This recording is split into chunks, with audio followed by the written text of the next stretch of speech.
Good day, good morning, good afternoon, wherever you may be. It's John Summers, the motoring historian, with his old school friend Mark Gammy. How are you, Mark? Cheers, pretty good. And today we have California Filipino friend John Garcia joining us. Say hello, John. Hi, living the dream. Yeah. So look, right, we're going to talk about motorcycles because John's mostly about motorcycles. Why don't we begin at the beginning with a cursed navy blue Yamaha XS650? Now, do you know this story, Mark Gammy? No. Right, when I remember when I first moved to California, I knew one person, Mark Newton, right? Mm-hmm. And Mark Newton said to me when I was first in California, what are you going to do about cars or, bikes or like getting around? And I was like, I don't know. And he went, oh, I've got this Yamaha XS650 if you want. It's just outside my shop. Now, looking back, right, that was ominous, right? Because what had happened was Mark had got pissed off with it, constantly draining the battery. But he didn't say that to me at the time, right? Mm-hmm. So I put a new battery on it. I put a new regulator rectifier on it. It's a parallel twin. It's like a Yamaha's version of a Triumph, right? And it was Mark had got it from somebody at PG&E, and it was the bike for flat track. That's why he thought it was cool. But I'd come from Gixxers, so the fact that this thing could only do about 100 miles an hour flat out, and like at about 65 or certainly anywhere near 80, it felt like the world was going to end and you were going to be plucked off the back of it and it was going to fall apart. That I wasn't into older bikes then. So I not only was it cursed, but I actually didn't get that kind of bike then. So for me, the low point with this bike was I'd done all the battery and all the regulator rectifier on it. It was all ready to go. And Mark and I were going to Fleet Week. So we rode from Santa Rosa, him on his ex-police Harley with the high bars and the tank shift and the foot clutch, right? And me on this XS, right? Well, Santa Rosa is about an hour and a half north of San Francisco, right? And you got the throttle wide open then. So the bike's generator or whatever it's charging with is going like the clappers, right? Heavy traffic across the Bay Bridge, across the Golden Gate, right?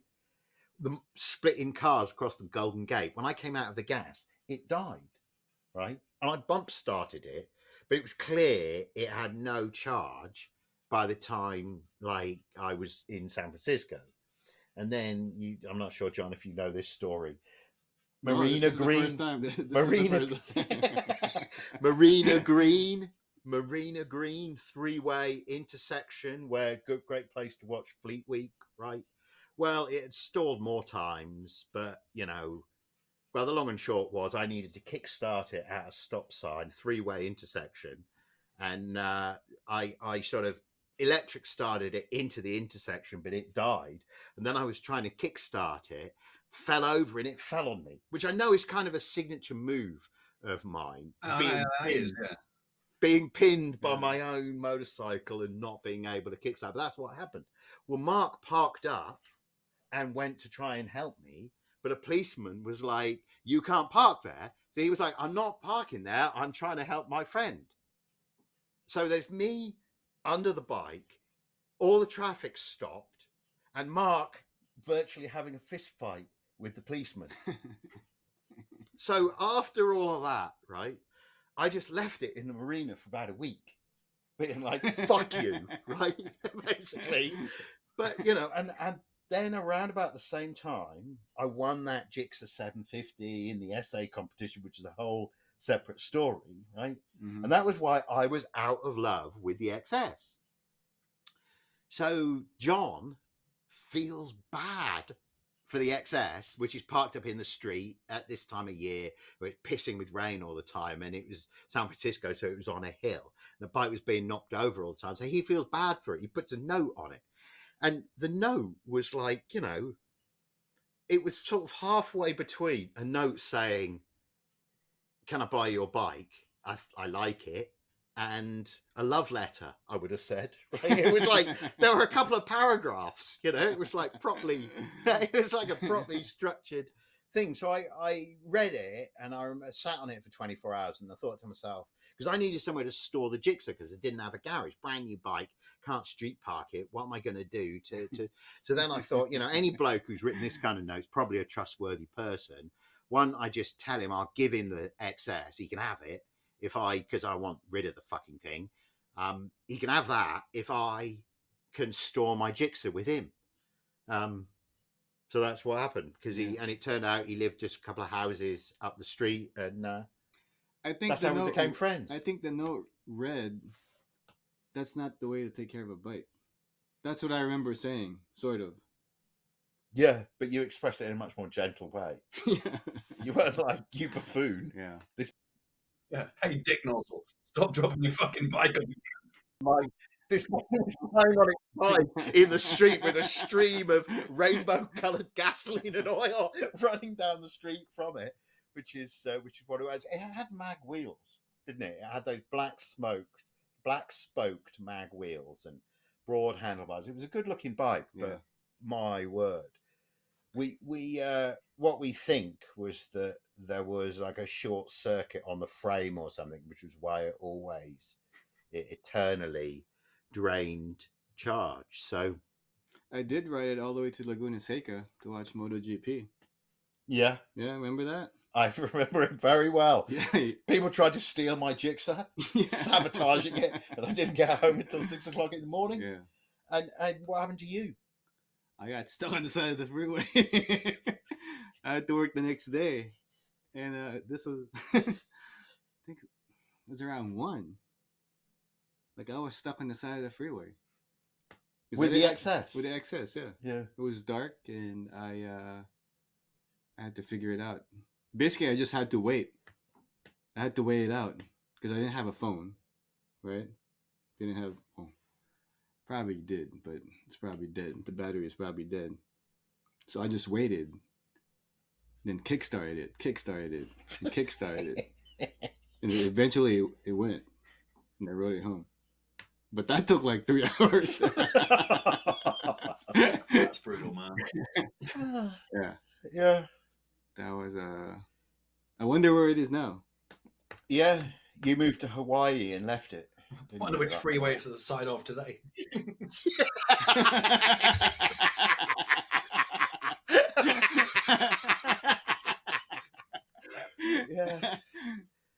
Yeah. So basically what you're saying is you have a thing with Yamahas, huh? Getting stuck? Well, also, the other thing was... Just like that scooter? No, you also, you notice the thing that I always say to people is if you look very closely at Dana's engagement ring, very closely into the heart of it, you will see a Yamaha R1, because that's what I was going to buy with that money. So I missed with the R1, and the XS was just the most pain in the arse motorcycle ever. But yeah, I won the Gixxer on account of having a Gixxer at home, so that's why the garage is full of Gixxers 15 years later. So let me move on to my next little topic on the list. And this is thoughts on electric bikes. And let's begin, John, with I did this open garage thing the other day. And one of the guys on the street was like, oh, Scout Troop, another dad, built an electric bike. Can he come? And I was like, yeah, whatever. And then thinking he probably wouldn't show. Well, the guy did show, and I didn't have enough seats, and I didn't have enough beer, and I'd not organised the evening very well. No way. But turns out this bloke competed in the Paris-Dakar, as you do, Yeah. 3 or 4 years. Then he ran some teams, as you do, just because, Did John and the other guy who's also got a home built electric bike, did John and the other guy want to have a go on the electric bike? Now, I've not talked to you about it, but your expression was not dissimilar to when you inadvertently pulled a wheelie on a Gixxer in the street some years ago. No, it was fine. It It was very torquey and it was light. So what was it? What do you mean? To what was it? What was the bike? It was like a KTM. It was a wasn't KTM it? 125 SX. That had like a, I don't know what the size of the motor was, but it was big enough to like make it really torquey. It was snappy and it was clean. It was a clean ride. Yeah. You know what Jason said about it? The other guy that rode it was like, reminded me how much I don't like knobbly tires on wet pavement. Yeah. He's focusing. Yeah. Yeah. Yeah. I want one. Like I really want one. And what he was saying was what a bike like his or no, an just make electric one, bike? all he or did was get the frame off the KTM 125. Mm-hmm. Went to a website and grabbed all the parts for that bike. So there's a website you can go to where it'll be like package up the right electric kit so you can electrify. Like I've got a TTR 125. Can you and then you buy an LS swap kit? No, he had to fabricate the frame. If you have a welder, like you can easily do it, right? It's just the motor. The motor fits in the frame, and you kind of have grind it and just weld some mounts, and that's pretty much it. Do you remember the website? I guess we could ask him, didn't. couldn't we? Yeah. That's typical for this. Like we talk about something and then can't point people, anybody unfortunate enough to be listening, can't point them to the right place to. Anyway, well, it's quite interesting. All right, favorite bike of the moment and why? Favorite bike of the moment. I don't mind starting. I'm going to start with the CRF 50 that we've recently bought for my boy, and how I just love the way it so wants to run. It's the easiest bike ever to be kick-started. He can kick-start it, and the way it runs, it's like a small dog with a lot of fight in them. It's like tiny, but it's a real motorcycle. Make no mistake, and I bloody love it. So that's my favorite. For me, it's the DT250 converted into a cafe racer. It's raining today, but if it wasn't raining, I was going to ride it. I when I see this bike, Gary, I always think of it as the meth special, right? Because why don't I leave it like that? And John, why don't you talk about where you got it from? And so I went to Clear Lake. Clear Lake is the meth capital. We'll put some pictures. Yeah. I'm looking for a picture, but yeah. So Clear Lake is the meth capital of California, right? And when I saw this posting in Clear Lake, I was like, I want this bike. I've seen this bike several times. I know who built it. I know the parts that are on it. And basically what ended up happening was this guy on Facebook was trying to sell it. And he wasn't able to sell it for about a year. And this guy in Clear Lake bought it, put it in his living room, and didn't really do anything until he had to move. But that's what he told me. And Clear Lake is about 2.5 hours away from San Francisco. And I felt like I was going to get robbed, right? Because the way this guy was giving me the address, it wasn't like a street address. It was like, we're going to meet here in this alley somewhere in like residential area / commercial area. And I'm like, okay, I'm going to drive 2.5 hours with my dog Remus. Oh my God. If anything goes south, he's not going to have to deal with me. He's going to have to deal with Remus also. But anyway, it turns out it was in his living room. We went to his house. It was in his living room. And I ended up buying it. And everything was new. You looked at it right in his living room? Yeah. Yeah. That's how we got it out. Didn't you lose a girlfriend over a motorcycle in the living room? I mean, that wasn't the exact reason for it. I mean, that was probably part of it. But I wish I had that bike, to be honest with you. Not the girlfriend. I'd still have the girlfriend too. The girlfriend, yeah. I mean, that's probably a toss-up. But that bike was a black bomber. It's like one of the first bikes that were imported to the U.S. in 64, 63. Mm-hmm. that was meant to compete with the British market, the Black Bomber as they call it, and it was the Black Bomber. It had the chrome tank sides, and the guy was moving to Japan, and he was selling all his collection, and I didn't have any space. And I asked Morgan. Morgan was the ex-girlfriend. I was like, "Can we put this in the living room?" She was like, "Absolutely not." Dana was like, "No wonder, no wonder." Like, what on earth? I mean, it's not unreasonable to ask. I mean, yeah. It's only temporary. I'm always reminded of that story when I hear about bikes in the living room. I'm always reminded of that story about a bloke who built a turbo Gixxer 750. And in the magazine interview, they said to him, "Why did you build a turbo? Why did you build a 750, not a 1000 or an 1100?" And he went, "Well, the 1000s or the 1100s, they'll get into the hallway, but they don't make it round the corner into the dining room. But the 750s, I can get them into the dining room. So that's why I built a 750. Legit. Yeah. Yeah, it's a good reason, right? Favorite rider? All-time favorite rider? Me? Nicky Hayden. All three of us. Nicky Hayden. Oh, good choice. You know, I have a very, very memorable moment with Nicky Hayden. You do? Yeah, I was in a MotoGP Laguna Seca 2013. Mm-hmm. And I was working at BMW at that time, and he had given me a pass. I thought it was a regular pass. Who had given you a pass? The general manager, Larry Sainz. Okay. At BMW. He's friends with Randy Mamola. Oh, cool. And I don't know, he has that connection. So I went with a group, right? It was like this super bike freak group, and I had a buddy that was there, and it's like kind of cheesy for me. It's like they ride in the group, and they were all handing the tickets. And when it came to me, I showed him the badge. It's like, "Oh, you go here." And all of a sudden, I'm in the lunchroom having lunch with the racers, and it was just like a really, really good experience. But anyway, we were back in the paddock, and Nicky was there, right? And to be honest, I was really, I still am a Rossi fan. I was waiting for Rossi in front of his trailer, and then Nicky comes, and this guy asked me to take a picture of him and Nicky. It's like, yeah, sure, And he was just standing there like, "Hey, do you want a picture?"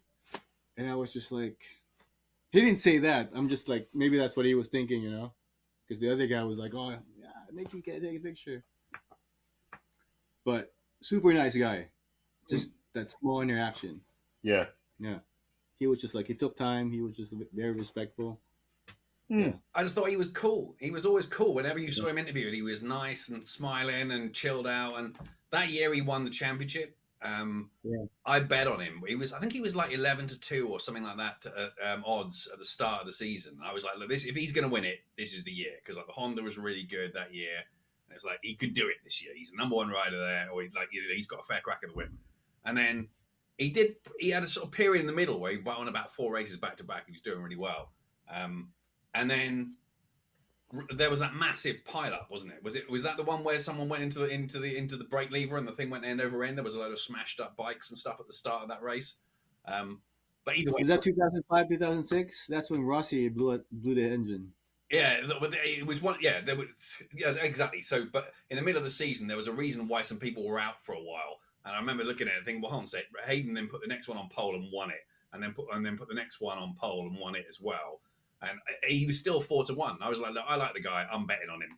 So I bet on him, and then he built up to about a 30-something point lead, and then Pedrosa took him off when he was leading. His fucking teammate took him off when he was leading, which meant he went. Yeah. No, I remember that. He said, "I've never felt pain like that in my entire life." I was ready to kill that fucking little bastard. Yeah. But Rossi, the last race, like 8 points in. behind, didn't he? Yeah. And I had 250 quid riding on him winning it. And I was a Rossi fan as well, don't get me wrong. Rossi's cool. And I thought it was really nice the way that Rossi went round and gave him a pat on the back and said in the interview afterwards, look, if I've got to lose, it might as well be someone I really like. So, it was cool. But that was his year. And I mean, it was, it was really, he was a top guy. So just from a cool factor, I think he deserved it. Yeah. Because Tony Elias knocked off Rossi. That's why he lost by 5 points. Yeah, because he got back on and was touring around, wasn't he? But like, yeah. No, that was a good year. Yeah. Was that the one that did Bayliss win the last race? Because he was chasing him down, and then afterwards he was like, "I don't need to anymore. Like second or third or whatever it was is going to be fine." He's in about 7 teams. Yeah. But yeah, cool. Yeah, cool. It's cool going. I was on holiday in Italy when the news came through about him having the accident that he had, and we were in a part of Italy where it was like in the hills, and there were a lot of cyclists around, and the roads are really narrow. And I'd been just earlier in the day, it had occurred to me that if you were really meaning it on a downhill, and if somebody in a car placed themselves in the wrong way, you could just come around a corner and head on a car. And I don't know exactly what happened to Hayden, but I knew it was a cycling accident which took place in Italy whilst I was at that vacation. So yeah, Godspeed, Nicky Hayden.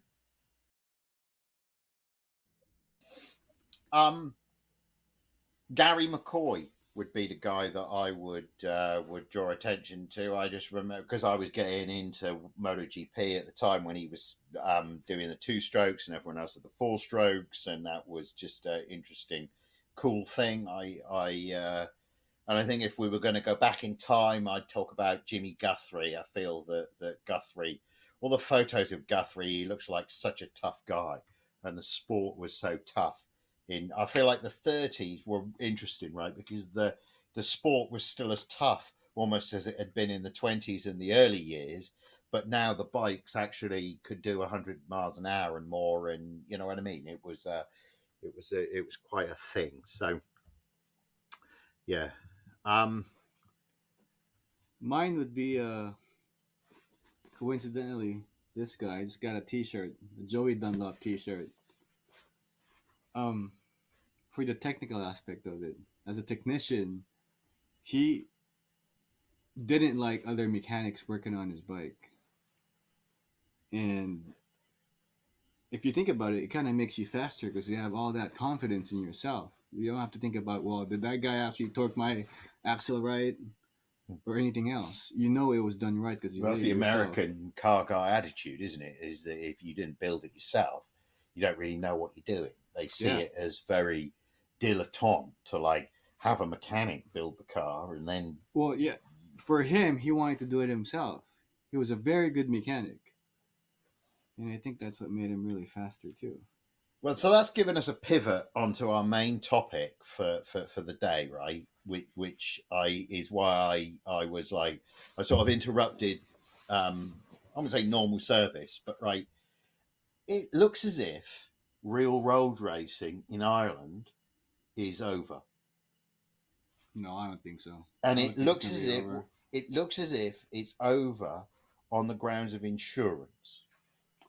Certainly in 2023, there will not be any road racing. There'll still be the Ulster Grand Prix, the Northwest 200. There'll still be the Isle of Man. But so what, and I guess for me, right, the reason why I wanted to have this round table is that I think that you've seen the beginning of the end for road racing, right? When road racing stops, it will be on the horns of insurance. So in other words, right, when somebody kills a bunch of spectators at the Isle of Man TT, then nobody will want to insure that event, and that will be the end. That's my Doesn't the Manx government insure it? Or fear. Well, I'm not sure, right? That's why I'm having this. Like, let's. What do you think? I met a guy from Isle of Man, and what he said was they're actually they're expecting to grow the number of tourists from 40,000 to 500,000. 500,000 people to watch that race. That's what they're targeting, right? Jesus. But the problem that they're having is majority of the people that are there, the youngest that you're going to see are all in their 40s. So it's changing. It's mostly like a different generation. Yeah, which makes the whole like Monster Garage sponsoring, you know, that Richard Rawlings toss pot sponsoring Peter Hickman. That I thought that was a really interesting tie. Gary, you have sort of ethical problems with it as a blood sport nowadays, don't you? I suppose on the basis that as you get older, you get a bit more sober and reflective about these things. And if you've been watching that sort of sport for a while, you've now got a list of people you supported who are dead. And that's a bit sobering. Dave Jeffries, love Dave Jeffries. Well, I was going to make funny you say DJ. I was going to mention DJ but even if the Isle of Man events survive, Irish road racing, the old-fashioned the triangle, the town-to-town triangle, where you close the roads and you do it, and the local publicans make a lot more money than they otherwise would have done, and Gammy, you've been to, I'm not even going to try and say it properly, Rams, whatever, the circuit in France. I mean, that's the ultimate three-court triangle, three-town triangle. That is what motor racing used to be, for certainly on the continent, right? You can still drive basically the circuit. It's worth going. It's the end. It's the end of that, though. If we allow Irish road racing to go away, and the other thing is my understanding is the premium was $400,000. Wasn't even that much money in the grand scheme. I mean, in crazy. Well, remember, it's like I'm sure it's a bit more. It's a super professional sport, and obviously the manufacturer's involved and so forth. But I'm not sure. I would imagine, given that number is relatively low, the margins are still reasonably tight for those guys running the teams. Just finding an extra whatever $500,000 or whatever it is that you ain't getting back. That's a pretty big hat you're going around with to beg for the extra change, isn't it? So, well, I mean. It is in terms of like an amateur volunteer sport. It doesn't seem like very much money in terms of how much money, BMW's marketing budget is, or Gas Monkey Garage's marketing budget. Yeah, but you just said yourself, like money. It's old farts like us watching it. If the younger kids aren't watching it, then, and if you look at what are the alternative products at the moment, World Superbikes, where the racing's amazing and no one dies, and MotoGP, where the Ducatis are amazing and generally speaking no one dies. So you know what I mean? There is racing and high thrills action on two wheels if you want it. But I mean, look, yeah, it'll be a shame if its course is up.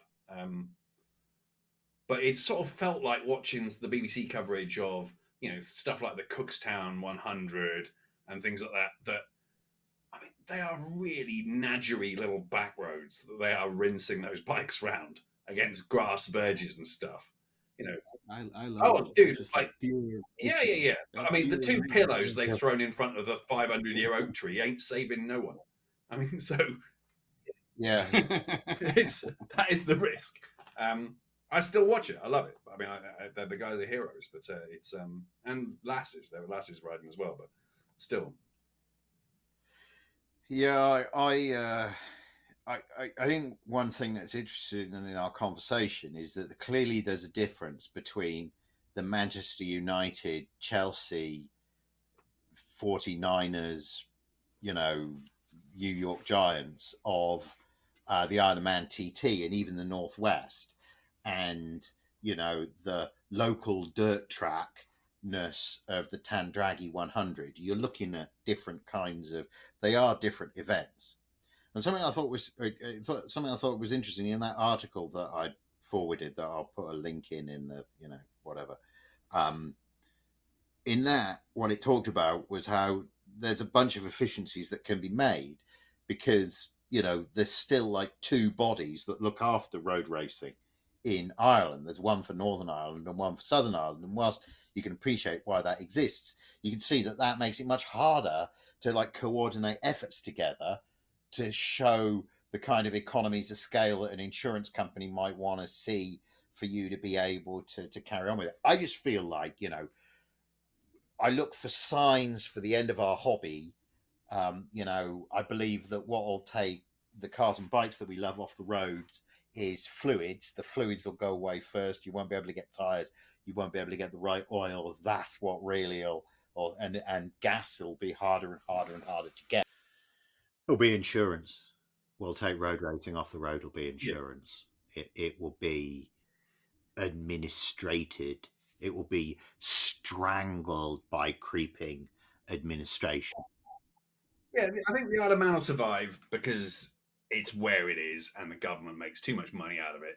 So unless you get a Le Mans 55, I think it survives. All right. So let's talk about the difference between riding in England to riding in California to riding in the Philippines. Sure. So let's talk about the difference between California and the Philippines first. So Philippines is it's not really conducive to riding a motorcycle safely. It's some Jeeps specifically will go out of their way to cut you off. So it's you have to be on alert. I think that's the main reason why a lot of like the Irish guys, they talk about, I ask them like, what makes you so comfortable riding in California? Mm-hmm. They're like, in Ireland the roads are shitty. It's all gravel and narrow, and you get used to that, and then you get to California, it's like, yeah. And just to that, you know, there is a road a couple of hours north of here called Skaggs Springs, yeah, which is, it feels like closed racetrack. It was built by the Army Corps of Engineers. It is wide. It curves from one hillside to another hillside. It goes fucking nowhere. Goes to a bridge, and on the other side of the bridge, the road surface is shitty, and there's a shitty like English B road, like one-way B road, kind of Devon country lane kind of affair, until you get out to the coast, which is like fucking hours from the spot that you are. So there's no traffic on Skaggs Springs whatsoever. It is the perfect. It's like a closed racetrack, isn't it? It's perfectly. Well, smooth. It kind of depends. If you're coming from Point Stewart. Mm-hmm. For the first few miles, it's like really shitty road. Like it's what you're describing, single road. But after that opens up, it becomes a racetrack. Mm-hmm. It's all clean. I was actually there recently, a couple of weeks ago. You did Death Valley recently as well, didn't you? Yeah. The thing about Death Valley is you don't have any reference point. So if you're going fast, it doesn't seem fast because you don't see the rush. It didn't seem fast, my lord. Yeah. I feel like when we were driving on that plane over Alaska, John, and you were looking down at the crevasses, and you're like, is that 50 feet across and 500 feet down? Or is that 500 feet across and 10,000? I couldn't tell you. I just don't know. We flew up to Mount Denali on these 9-cylinder de Havilland Beavers seaplanes.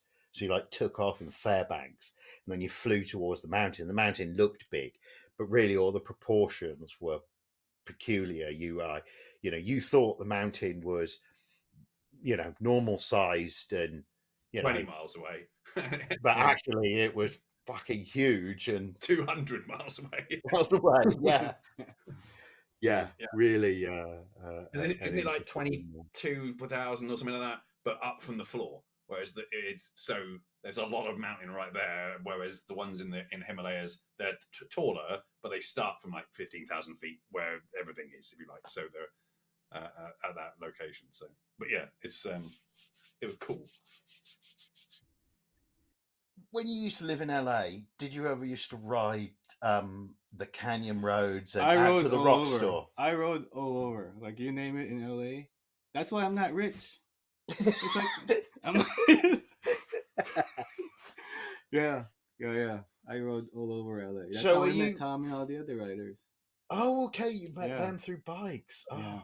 Yeah. So I used to ride Topanga a lot, which is like north, which for Marg is, and for the listeners, it's they're breaking down a third wall. Look, it's north from like PCH, north from the Pacific Coast, towards 101, like over the ridge of hills, which is separates the San Fernando Valley from the Los Angeles Valley or that's whatever. where I live, San Fernando, North Hollywood, the porn capital.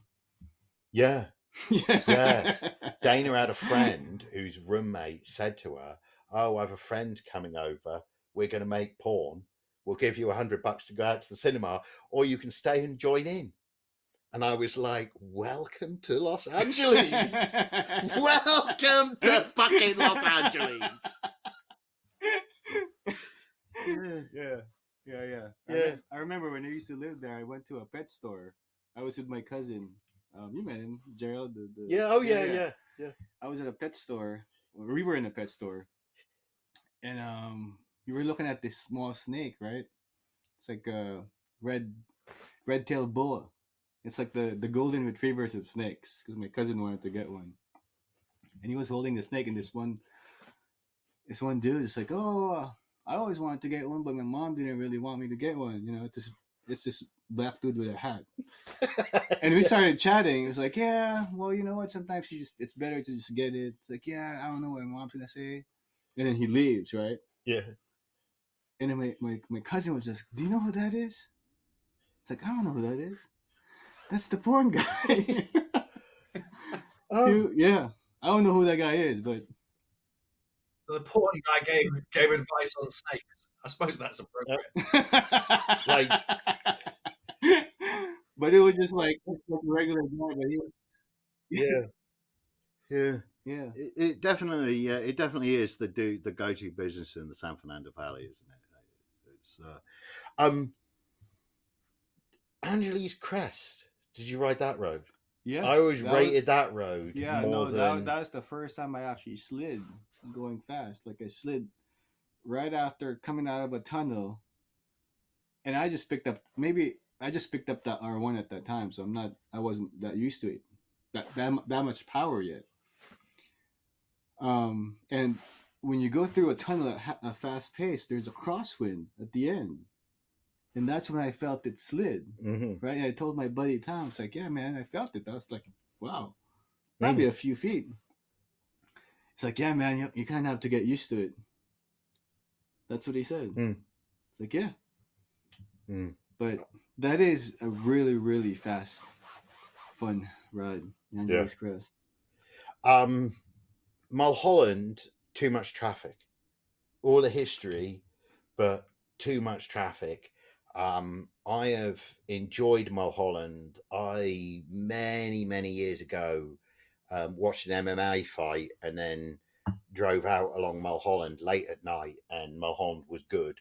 And I saw how it was, years ago when it was the place. But I think Angeles, because it's quiet, it's an asshole to get to because it's quiet in the LA area. Yeah. That's probably the best road. And Gammy, if you're in Los Angeles, that road is worth looking out and driving.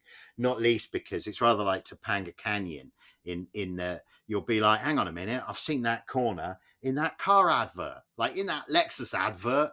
Like, oh yeah, like that's like you can offer it's because all the media companies are in LA, so they're nearby, so they all go to the same spot.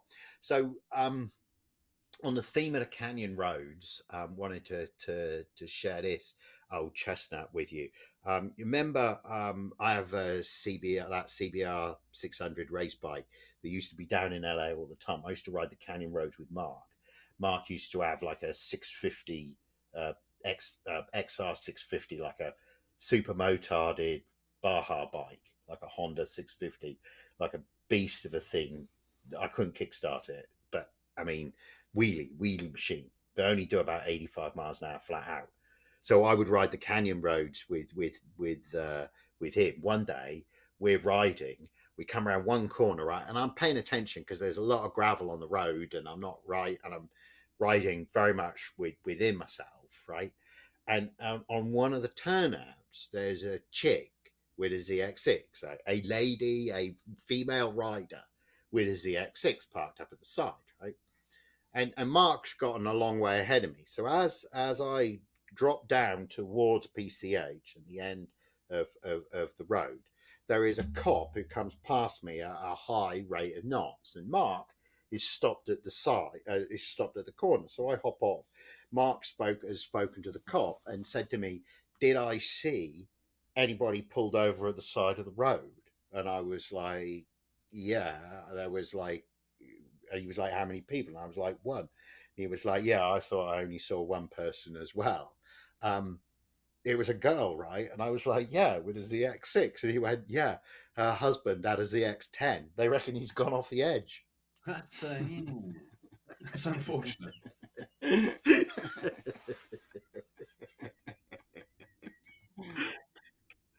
Yeah, yeah. So I remember riding back along PCH there, thinking, you were right when you saw some gravel on the road, just to pick it up and let Mark get way ahead of you. You were right to just relax. So I'm gonna whilst we're talking about riding these canyon roads, when Mark lived up in Topanga, we were on Topanga making our way up towards the house. It was sort of lunchtime, and in that moment, sweeping around a corner, there was maybe 100 yards straight, and at the corner there was like where the road bore. We'd gone to the left. The road was going to bear to the right. It was, as I say, uphill, 100 yards maybe. We'd come out of the turn and we're climbing up the hill. And there's shops over on the left and so on. And then there is a bag of Harley upside down flying through the air, landing on the back of a Volvo station wagon. I mean, landing like in the trunk space of the Volvo station wagon. I mean, and then there's a bloke tumbling. And the next thing I know, we're like at the car park, at the parking lot, and Mark's out of the parking lot and dealing with the guy who miraculously wasn't hurt. It seemed just didn't know how to lean a motorcycle over. He'd just flown in from another part of America and had ridden dirt bikes before, but not a Harley. So we learned this afterwards. A woman came along. I was like there when I was like stood round like a spare part when the woman with the Volvo came out of the supermarket and was like, when there's like a gog when she sees like the Harley has basically merged with quite nice actually previously Volvo 940 wagon. So that's so the upside down Harley, and I have another upside down motorcycle story. Many years ago, Mark, the A4, your stomping ground. So this is a great thing when you're riding in Europe. If they've built a motorway or an auto route or some main highway, especially if it's a toll road, if you ride the roads parallel to it, they're often really quiet, but they're really good sweeping roads. And the A4 parallel to the M4 is one of those. It's a well-known biker road. I used to live not far from it, so I used to be on it quite often. I was riding home one day, and I want to say near Hungerford, but I'm not really sure that it was. And Gammy, you might have heard me tell this story before. Is that I'm on my back of yellow Gixxer, my first bike, approaching a turn. And as I'm approaching a turn, I see a group of bikers standing around. I don't know what it was that made me stop, but I did stop. And they were all, as I pulled over, they were all like looking over above me. And as I got off the bike, I realized there were 3 guys, but only 2 bikes. And then I looked over my shoulder, and there in the tree, upside down, was a Honda Fireblade, like a 2002, 2003, like what we'd call in America, 954 blade with the lights that are upside down in the tree, black and yellow in the tree. I'm like, how the fuck did that happen? They're like, we don't know. The bloke's like, they're like, this is the bloke that rode it. I'm like, how the fuck did that happen? He's like, I don't know. Like, I don't know. Like, I'm still walking. Like, look, my arms, look. He's like a bit scuffed up and there's a scuff on his helmet. But he's like, look, he's still like buzzing from being like, this bike is not like, it's like 15 feet off the ground. It's not falling out of the tree. It is in the tree, like in the tree. So there we go. Those are my two upside down bike stories. John, you said you mentioned earlier you work for BMW. Mm-hmm. We're sitting here looking at one of your Honda CBs. There's 3 more in one of my storage units. I don't know how many you have around your different facilities. CB or BMW? Which and why? What are the pros and cons? It kind of depends what you're going to do. If you're going to be long distance riding, it's hands down BMW. I mean, they're just, I like them both. It's just depending on what you're going to do. As far as touring, it's hands down BMW just because of all the safety features. All the things that you read on the newspaper. It's like confidence inspiring, ABS, traction control, all those safety features. They do work and they come in handy. But I'd say favorite bike or just between CB, Honda, or BMW? Favorite bike? If there could be only one. If you had to get rid of all the CBs and could have only BMWs, or if you had to get rid of all the BMWs and could have only CBs, which would it be? I'd keep them both. Yeah. Yeah. I can't just have one, John. That's the problem that I have. And thank you for keeping some of the bikes. All right. Let's do these quick fires and then we can wrap this up. Okay. All right. So quick fire. What was your first bike? Honda Cub 90. Awesome. RG250 two-stroke Suzuki. And 02 GSXR 600. That black and yellow one was the first bike I ever had. What a sensible place to start that was. What was the last bike you bought? So I'm on a moratorium right now, so it might take some time. I think the last bike I bought was that scooter. I think that was it. Which scooter? The one that you have. The Zuma? That was the last one you bought? I think so. What was the last bike you bought? The CBR, Gary? Yeah. The CBR 600. Yeah. Well, the last one I bought was the Zuma as well. Oh, no, was the last one I bought? No, the last one I bought was Ollie's CRF. Yeah. All right. And the next question. All right. Now, the one that got away. Story of one that got away. Let me tell you the one that got away. The guy on your street that used to do the road racing, Neil. Yeah. Neil had a 99 Hayabusa, and I wasn't riding at the time, and I looked at that bike and I was tempted to buy it, even though I wasn't riding at the time. And I wish I'd bought it because he wanted $3,000 for it. And those bikes have just left the building ever since. That was a 99 bike, one of the original ones that could do 200 miles an hour. I remember that day. I remember that day.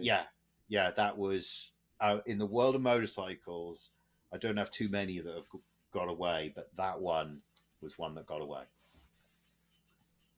For me, it was a Black Bomber in Hawaii, the 64 Black Bomber Honda. Yeah. The one I wanted to put in the living room. Yeah. All right. Best bike you ever owned, Mark? Probably the CBR, to be honest. It's just brilliant at everything. And really like all top end fizzy. And I know it's like not that much power really by modern bike standards, but it's so lovely handling. It really is. Although in my heart, it's probably still the Honda C90. I love that bike. I used to ride that all weathers, snow, farm through shit and all sorts of stuff. We took it dirt tracking. It was amazing. Best bike you've ever owned, John? BMW R1200 GS. BMW. I think that's... Isn't that the one you got rid of because of you associated it with a particular lady friend who didn't quite work out the way you were hoping? Sort of, yeah. Yeah. But in general, the 1200 GS is just like such a very, very civilized ride. It doesn't make you a hooligan. It's very capable, but it kind of suits my personality. I like the way it rides. It's precise. Yeah. And it's a very smooth ride. Yeah. I think the best bike I own is the $2,000 05 Gixxer 1000 K5 that I have. I think as an all-rounder, there is a reason why people go on and on about them. Yeah. And it's because it's got everything that the earlier Gixxers have in terms of the, terrifying license losing, line of cocaine performance.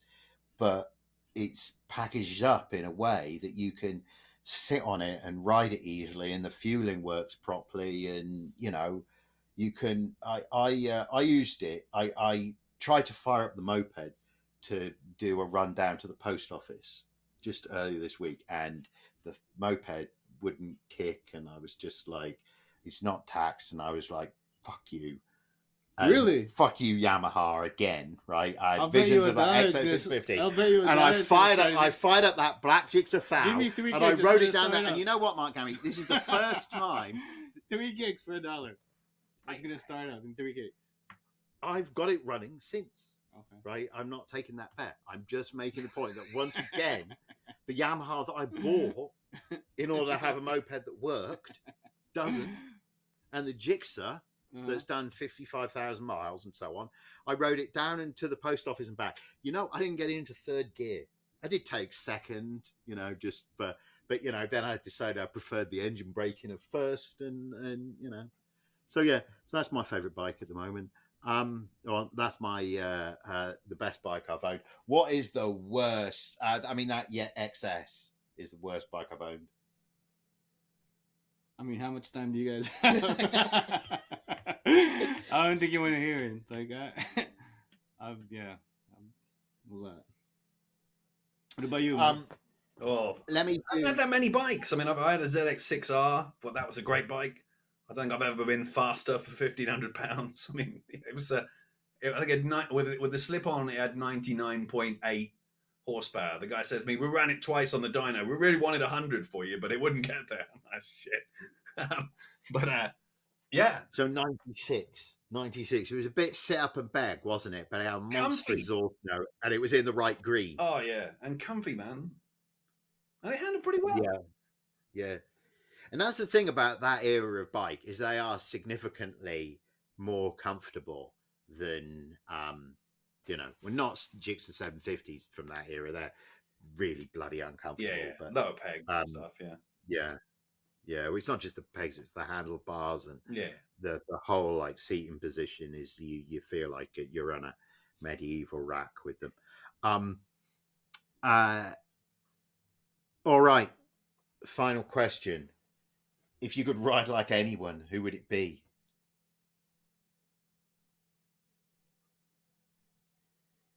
I'll go first. Gary McCoy. I mentioned him before. The way that bloke could slide it, the confidence, the swagger. If I could ride like anyone, it would be Gary McCoy. I don't want to sound arrogant. Obviously, I want to ride with... I admire a lot of people who ride a certain way, like Rossi, Dunlop, and all the other racers. But honestly, I want to ride like myself. I don't... Good answer, John. Good answer. Anyone else. Mark? Oh, I'd pick one of the Dakar boys, Sam Sunderland or someone like that. On the basis that I think that's such a transferable skill that I don't have any of really at the moment. Or at least, if they're in the up at the Himalaya tops, I'm down in, footling around in the foothills. So yeah, I just think that would be a real sort of instant Matrix style download of a skill set. That'd be pretty cool to have that uploaded. All right. Well, gents, thanks for your time today. Yeah. Until the next time. Cheers.